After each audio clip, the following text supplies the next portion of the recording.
In the Everglades, the night never truly falls silent. The chorus of crickets and frogs forms a nocturnal orchestra, while the air hangs so heavy with humidity it feels like droplets of water on the skin. A silver moonbeam filters through the sabal palms and towering cypress trees, casting dark, shifting patterns on the ink-black water. This place is a realm of raw, untamed beauty and hidden dangers. A kingdom where nature reigns supreme. Dr. Ethan Cohl never believed in such nonsense.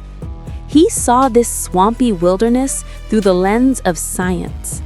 To him, the Everglades was a fragile ecosystem, a living laboratory teeming with biodiversity waiting to be studied.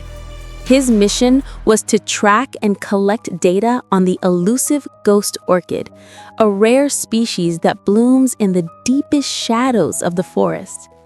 But the locals in Florida City, where he was staying, warned him about something else entirely: the skunk ape.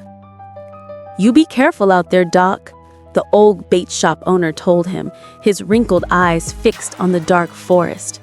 "There's something in there that doesn't want to be found." Ethan had simply offered a polite smile. To him, it was just a local legend, no different from the Bigfoot tales of the Pacific Northwest, nothing more than a product of moonlight and the loneliness of the woods.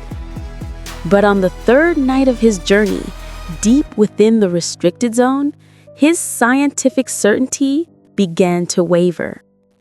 It started with a smell.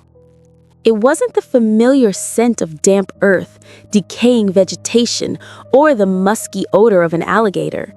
It was a rank, nauseating stench, a mix of wet fur, week-old carrion, and a skunk-like pungency that was 100 times more potent. It hung in the air, instantly silencing the nocturnal creatures that had been chirping moments before. He froze. His heart hammered against his ribs. He gripped his headlamp tighter and swept his headlamp beam around. The light danced over gnarled mangrove roots that resembled giant, grasping fingers. He saw nothing out of the ordinary. He tried to tell himself it was just the carcass of a wild hog or a deer, but a primal instinct screamed that it was not. Then he heard a sound. The snap of a dry twig from the impenetrable darkness ahead.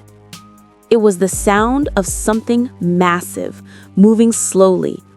He immediately killed his headlamp, hunkering down in the wet earth, holding his breath.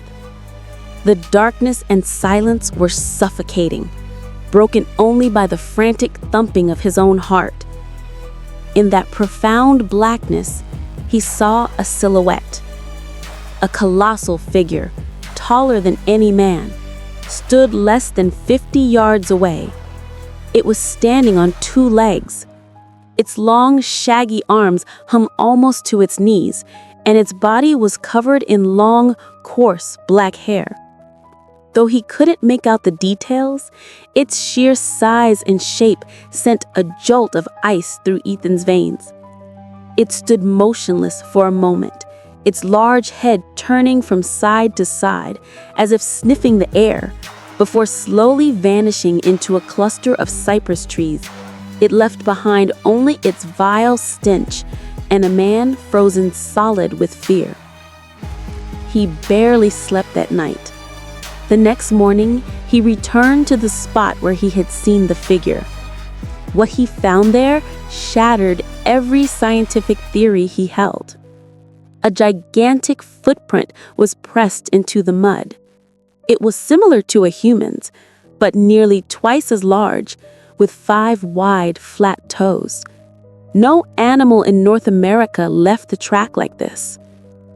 He thought back to the old Seminole woman he had met by chance at a history museum in Miami. She hadn't spoken of the skunk ape, but she told him an older story, a tale of the Calusa, the ancient people who once ruled this land. The Calusa believe a person has 3 souls. The first is the soul in our pupils. When we die, it stays with the lifeless body. The second is our shadow, and the third is our reflection in the water. "And where do the other 2 go?" asked Ethan, intrigued from an anthropological perspective. "They leave the body to find a new home in the forms of animals, a black panther, an alligator, or a heron. So they can become a part of this land forever. This is why we honor all living creatures, for we never know which one holds the soul of our ancestors." At the time, Ethan had seen it as nothing more than a beautiful belief. But now, standing before the mysterious footprint with the pungent odor still lingering in his nostrils, her words echoed in his mind with a chilling new meaning. What if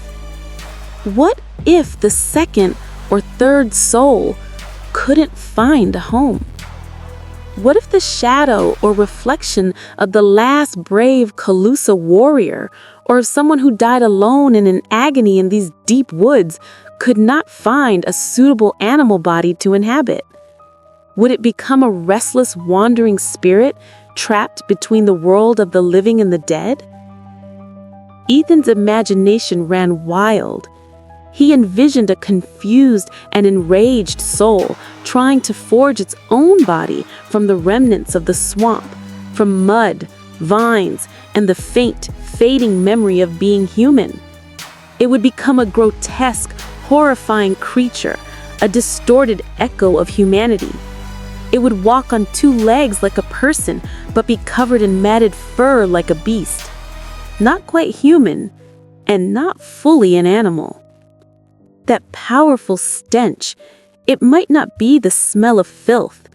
It might be the aura of death and decay clinging to that soul, a scent of sorrow and loneliness accumulated over centuries. The mournful wail that some locals claim to have heard might not be the roar of a monster, but the crying of a lost spirit, longing to find its way home.